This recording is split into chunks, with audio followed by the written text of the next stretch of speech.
Okay, Friday, May 21st, 2021, and I'm entering Everglades National Park near Homestead, Florida.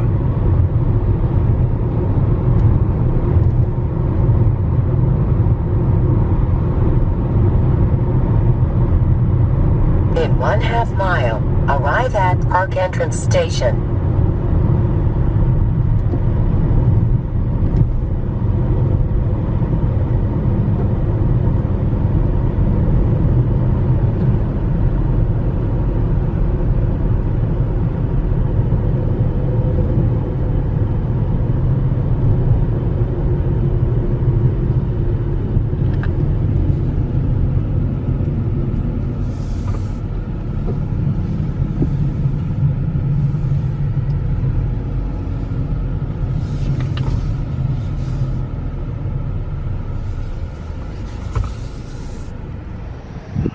Alright, so here's a overview map of Everglades National Park, and I'm right about here at the Royal Palm Visitor Center.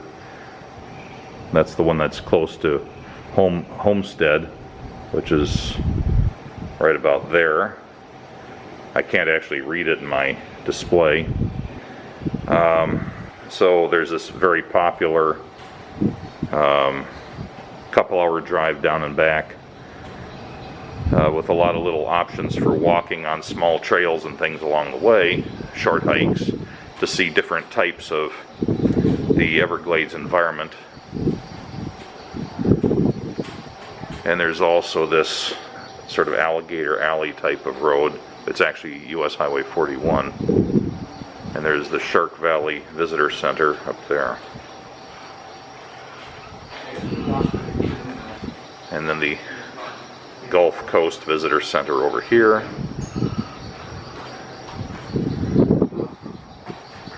I'm going to try to do all of that, but I was trying pretty hard to get a airboat ride. I've always wanted to do one, and the preponderance of them are up in this area, and they were all booked. Way over here by the Gulf Coast side, up around in this area, I did make a reservation today to go on one, and it's going to take me a couple hours to get there, so pretty soon I'm going to head in that direction and then come back tomorrow and try to do some of this other stuff. These various other visitor centers try to kill the whole day doing that. I thought this is worthy of reading out loud here. So, as it says, water above, water below. The wet, grassy marsh known as the Everglades stretches all the way from Lake Okeechobee to Florida Bay, from freshwater to saltwater.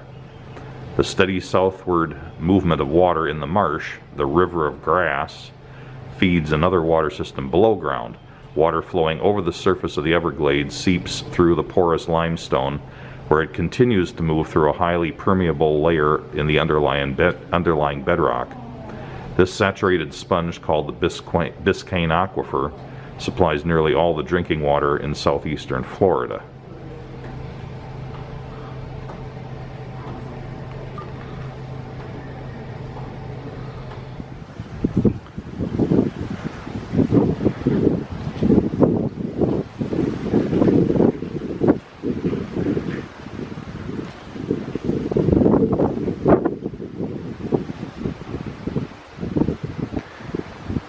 At any small pond in the Everglades, you can expect to observe a surprising variety of wildlife.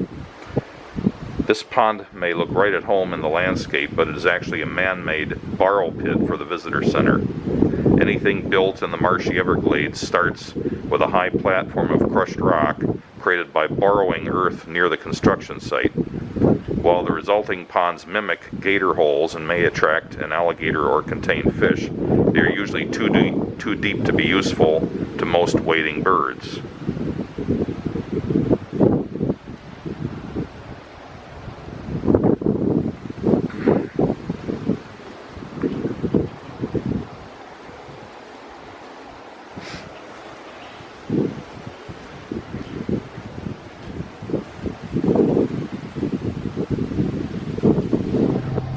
The Everglades is a low, flat plain shaped by the action of water and weather.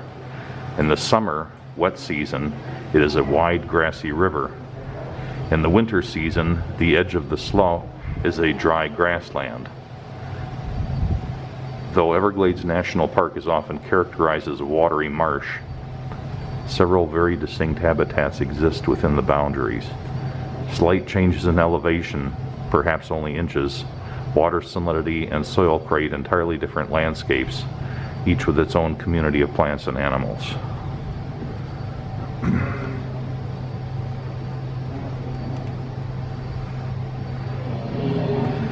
So we've got the city over there, we've got an area that's farming and grazing animals, and then it kind of shifts to pine lands, and then hardwood hammocks, and then cypress groves, and then the freshwater slough, or slough. Actually, I don't know how to pronounce that. I should look it up. Freshwater marl prairie, coastal prairie, mangrove forests, and then finally marine estuarine. Alright, so because of the awkwardness of the one and only airboat tour I was able to get available space on, that's close to where my hotel is over near Everglades City on the west end of the state, roughly a 2-hour drive to get there. I need to head back that way instead of spending time in the southern part of the Everglades as I originally thought I might.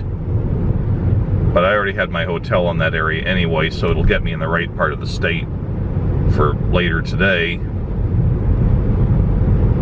And then I've got all day tomorrow to come back here and do everything I want to do.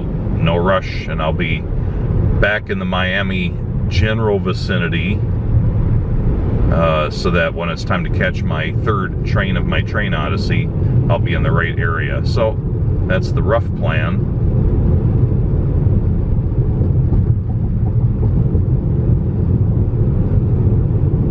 So now I'm just making my way back east on State Highway 2336, or maybe that's a county highway, I'm not sure which.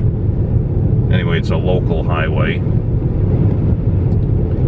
And then I have to get up to Highway 41, which I think is what they colloquially call Alligator Alley, to make my beeline west across the southern part of the state. Right about 12 noon, I've turned on to US Highway 41, and there's a very eager person to pass illegally. Anyway, on to US Highway 41, cutting west through the Everglades, along the north edge of Everglades National Park. But of course the Everglades continue north of here, which would be to the right.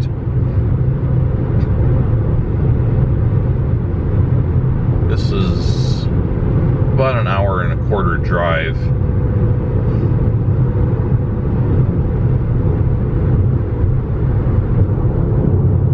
To get to where I'm going.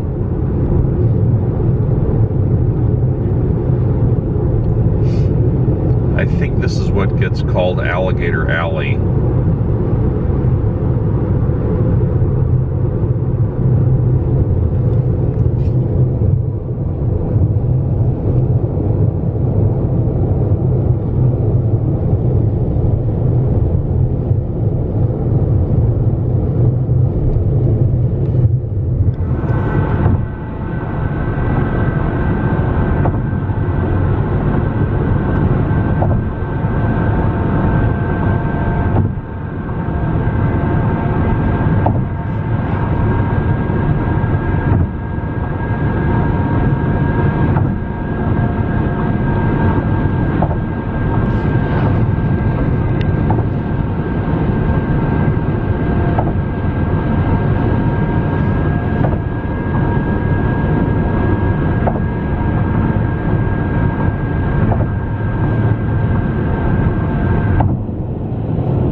airboat ride establishments I've been passing that all seem to be booked up.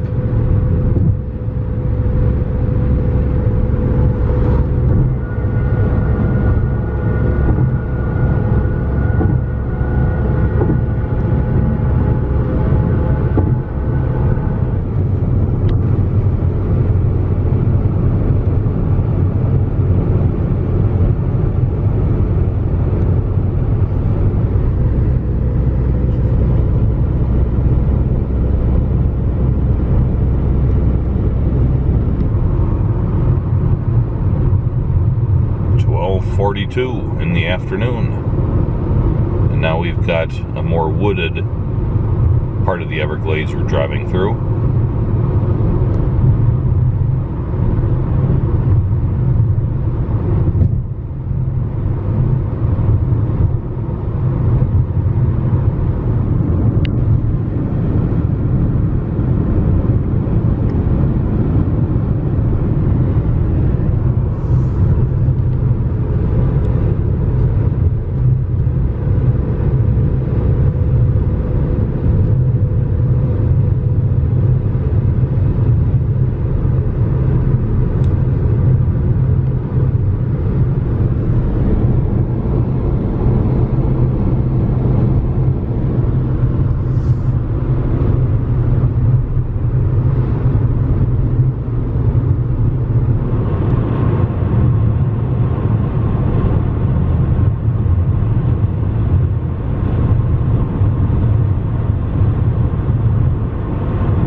Okay, so you're our designated alligator bait?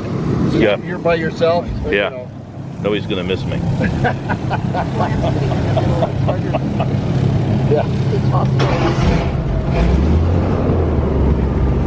I'm over here to protect you from the alligator.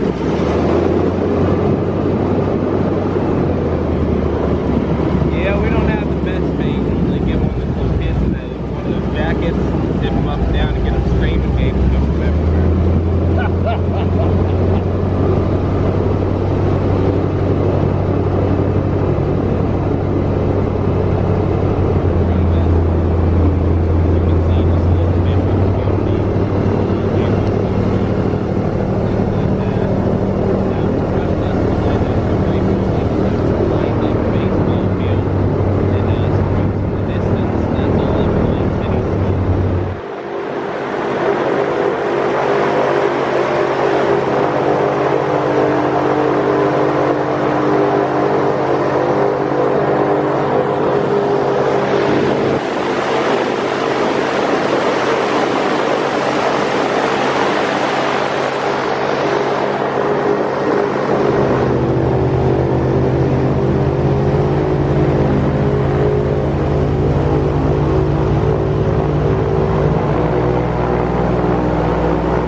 that's the only man-made one we go down today.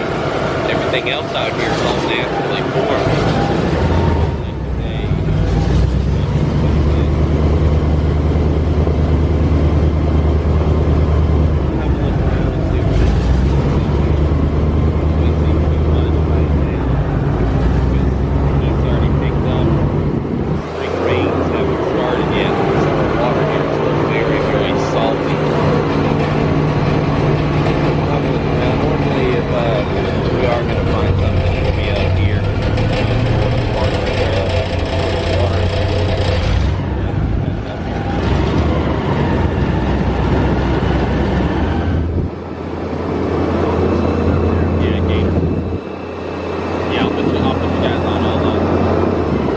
Brake or reverse, I'll leave there, folks. So you gotta get a grade of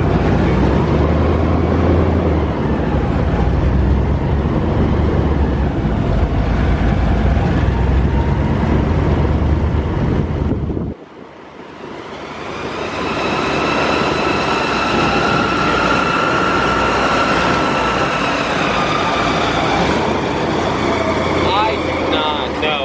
I mean, I'll kind of like, I've caught with kill one. Shoot, me and my buddies got one about 5 to 6 weeks ago, a big 9-foot female. We were coming back from Naples.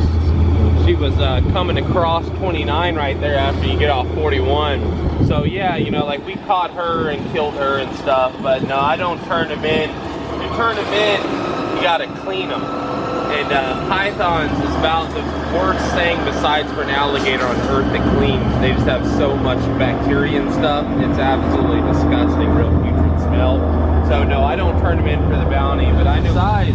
You actually don't even have to be able to see their whole body, which we can almost hear. But as long as you have that snout view from the tip of their nose, There he goes. the tip of their nose right in between their eyes, whatever that is in inches, that's how many feet long your alligator is, and that's a consistent way to measure. He showed his teeth for a second there.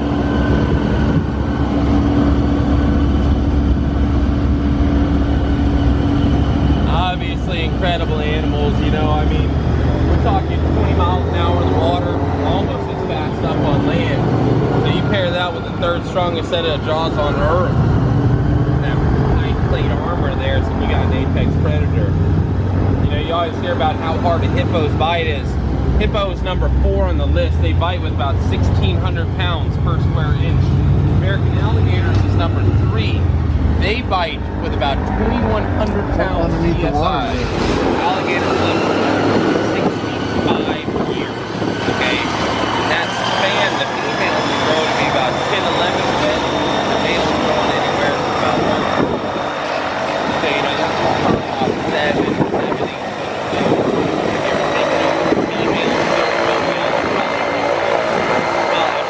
Female's probably around 25 or 30.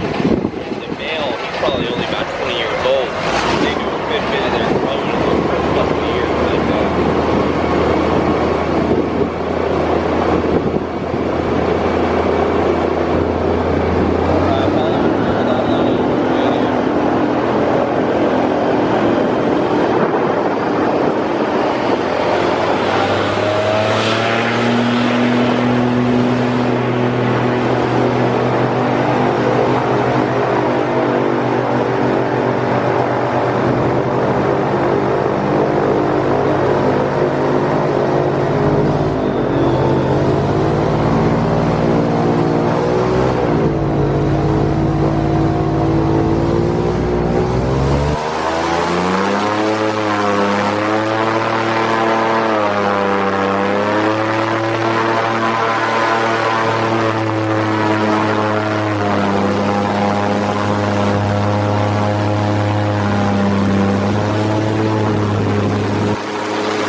about pretty good up ahead here.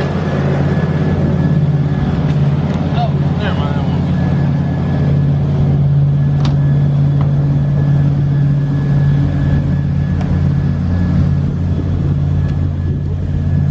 Okay, watch the steps.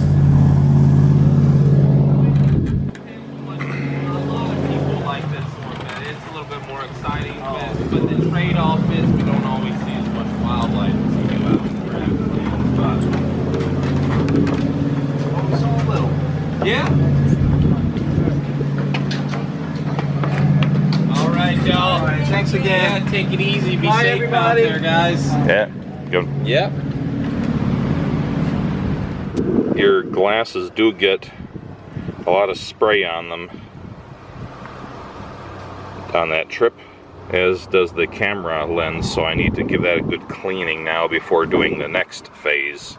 Okay, one airboat trip down and another to come, but they're actually operated by sister companies in different locations. This one's located in a place where it can only do mangroves or mangrove swamps, and the other one is located I think a bit further east where it's more in the grasslands, which is the point of that trip. So both major types of Everglades airboat experiences. I really enjoyed the first one. It was a lot better than I thought. I thought it might be extremely commercial, but we got to go over a variety of water surfaces and depths. We got to get a very beautiful trip through the mangrove swamps, and we got to open up on the creeks, or whatever they're called, and do some maneuvering. So it was a little bit of excitement and just fun. Really enjoyed it. Well worth the money.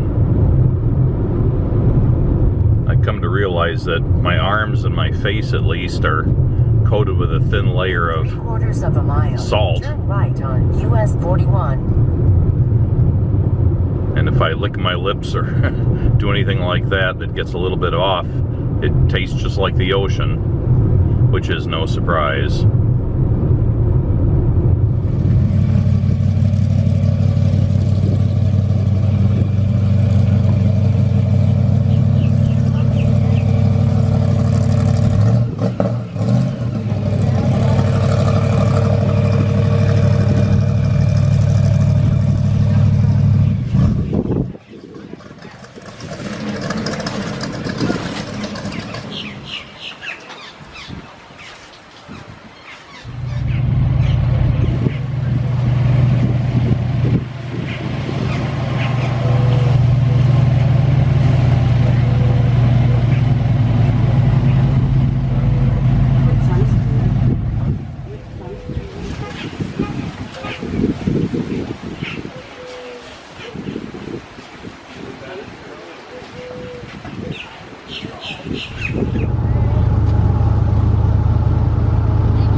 See them two big rocks?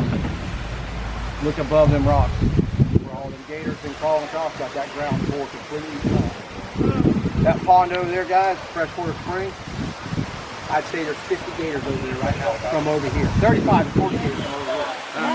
Well, last full moon, we got 15, 18.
Yeah. Good deal.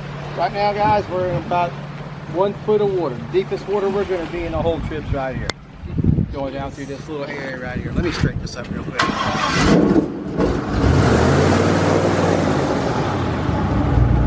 Since we've left the dock, we ain't been up 4 inches. Yeah, water's real low right now. And where we're at, guys, we're a half a mile from the tide zone. And where we're at, we're also Gulf Access. Where you guys rode in town earlier, this comes right out by the bridge. Comes right out behind my house. I mean, we can't take an airboat, but in the summertime when the water's high, we'll, my son works with us out here, we'll bring a john boat to work. You know, we'll fish on the way back home. But we're 3 miles to Everglades City, and we're 9 miles from the coast. Now, any new moons, guys, and full moons are foot higher tides and foot lower. Depending on which way the wind blows, in the last 4 days, we've lost a foot of water. We've lost probably 2-3 inches today, because every ride today, we're seeing mud. And we're on a new moon. That wind's been blowing for the last week out of the, you know, from the north, which we want it low. If we can get one little bit of rain right now, we get some gators back. But the only thing it does for us is pushes our gators out of here. And when I say out of here, guys, local gators will go in that middle pond, and every other gator goes across the street. You know? And we hate this time of the year. Now, we don't mind the low water because you can have, I mean, you have more fun when it's shallow. Because this place goes home. You'll notice I'll go a couple times, that boat slid sideways. It ain't supposed to. But this wind and 1 inch of water is when you have some fun, guys. And you'll see once we get out here, I mean, Let's go. a 360, 720 ain't nothing. You do about like, you feel like you've been to the fair.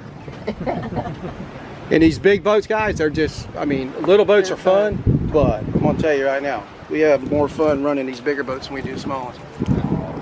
And we ain't got no reverse either, so it's gonna be a mess here in a minute.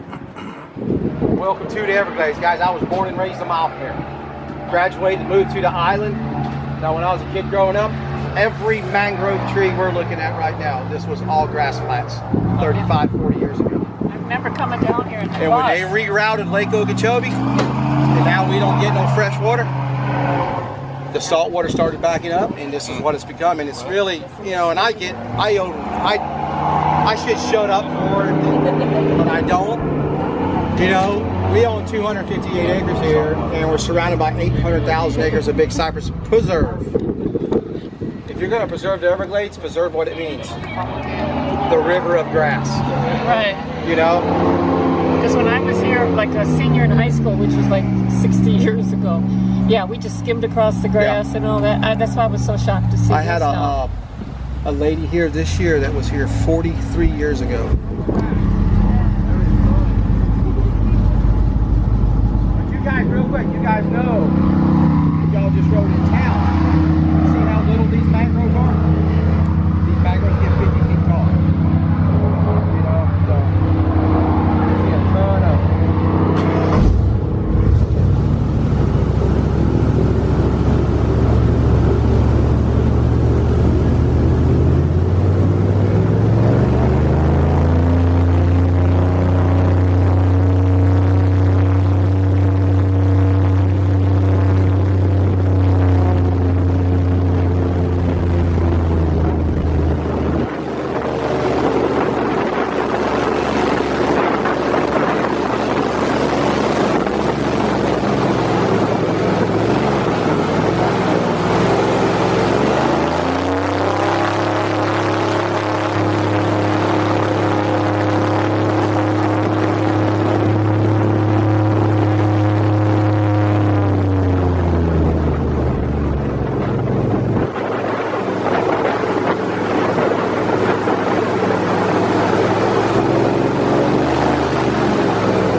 good? You know, I get to do this all day long. Me too. We should keep going. We are. You guys, you know, they last.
goes underwater and it'll sling a wad of mud up.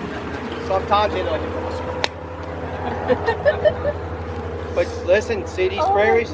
Last, yeah, we're sitting in the mud right now. A month ago, guys, this prairie over here, like I said, when that salt water come in, 15, 18 inches, that was all water across that prairie. Yeah. Now, like I said, we've lost a foot of water in the last week. Which, listen, if we ain't seeing alligators, by goodness, we're gonna come out here and you're gonna feel like you've been to the fair. Kind of got a little crazy over there a second ago. I just kept spinning. Do it again. Are you wet, Josie? Oh no, not at all. I tried to get you muddy, like. Just our legs. Yeah, my other boat guys, man. Even these other guys, if anybody's got a white shirt or a bright colored shirt, we'll always ask people, "You don't mind sitting in the back?" Oh no, we don't mind it. Boy, when they get off the boat, sometimes they're so mad they don't say a word. We don't care. Get to walk out there. Yeah, Like that's just floating anywhere on you got lines. grass, there's going to be a little bit more sand in it, and you can walk right across that right there. Now, where we're at right now, Not first. now where we're at right now, it's muddy. Now, right up in front of us, it's pure sand, and if I was to stop up there right now, I mean, we got a light boat, but a little while ago I stopped back here, had 17 people on here, and I almost didn't get off. But sand, it's just like sand, because this boat, it's just all aluminum. And a couple of our other boats, we got Palomar on them, like a cutting board, makes them real slick. And so you can get in that sand and take off. This right here is like sandpaper and wood, but it just. But like I said, the shallower the water, the better it is. Or we like it. Now our personal boats. The legs are still out of the water. Yeah. Our personal boats, we can go right across the dry ground, go anywhere you want to go.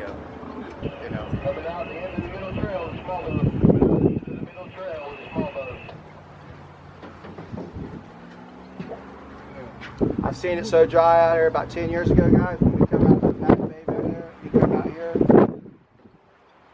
we had one trail about as wide as a boat, and if you messed up and hit that mud at a certain angle, you were stuck. And you couldn't get another boat to you. We got plywood we cut in half, and we walk people from here to that island sometimes, across plywood to get to another to a boat so you can go. We kind of quit all that stuff after a while. I think like a 3-hour trip. Let's try it.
airboat at, it's all high, it's high grass. And we go over it. If you hit that grass in a low boat, it does this right here. You'll get stuck. It's called just, but it's also a wind catcher. You know, it's like 40 yeah.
Thank you guys. I'll keep you guys going in.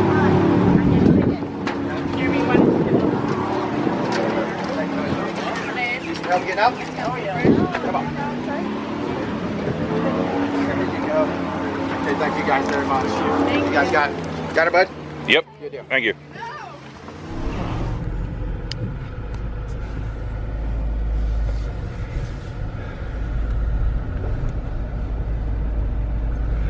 All right, leaving Wooten's.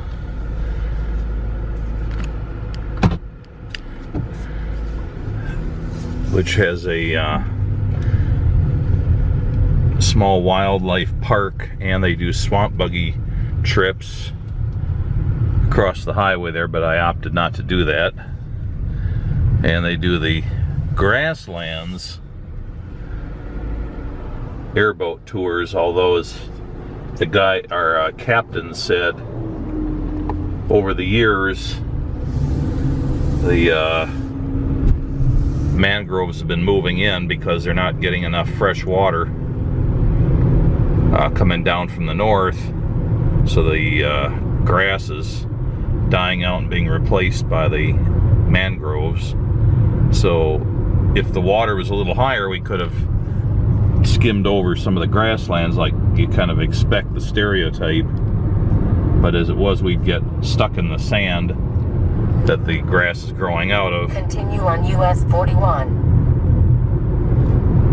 So all I can do is take some video of that out here, and of course some of it over here, but they're only allowed to operate on their own property. They can't just go any old place. And while there are grasslands around, the particular area that they've got staked out as their own property at this moment today didn't have enough water in the grassy areas to allow us to safely operate there. So we got near grasslands, but we did not go on grasslands. It was still a somewhat different experience from the mangrove swamp tour. We took it with Captain Jack's, and he says the Captain Jack's called them sister companies, Wooten's and Captain Jack's, and this guy said that they recently bought Captain Jack's and that it's really one company. So I don't know, there's some sort of relationship between them. Let's leave it at that. Anyway, I was quite happy with both companies, or one company. I imagine they're all good, but those are the ones I had my experiences with today, in case you're wondering.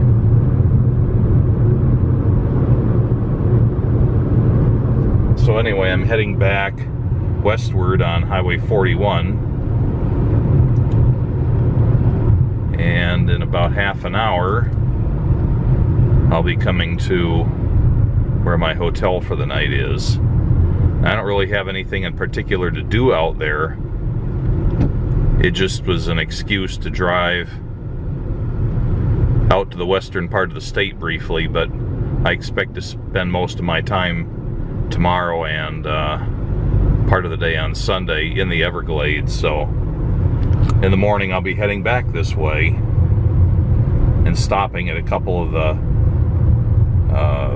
entrances to the park that are off of 41 and maybe doing some short walks, hikes, whatever, and then going back down to the main visitor center and then going to the Gumbo Limbo Trail, which is probably a nice enough little nature hike, but it's something I did as a kid, so out of nostalgia I'm eager to do it again. I should also mention, for those of you playing along at home, if you haven't done an airboat tour in the Everglades, and if you want to do it, I would recommend bringing plenty of stuff to clean your smartphone, your camera, your glasses, lenses, because both trips I got both my camera and my eyeglasses lenses covered with a pretty good film of salt spray, which made seeing a little difficult. Definitely wanted to remedy that before shooting more video or just navigating around personally or driving. So I found the most effective thing was the little spray bottles of alcohol-based eyeglasses cleaners, and then the non-scratch pouches of little pre-moistened wipes for eyeglasses, and then the Nikon lens cleaning pen, which has the little hemispherical microfiber pad, which I used to push around the lens cleaning wipes. That's the pre-moistened kind, not the microfiber kind. Push those around on the lens and go through several of them. And then on my glasses, I poured water from a bottle of water over them to get most of the salt off, and then went at it with the lens wipes. That seemed to work. But if you show up at one of these things and you don't have any of that stuff, you may be going around wondering how to clean your lenses.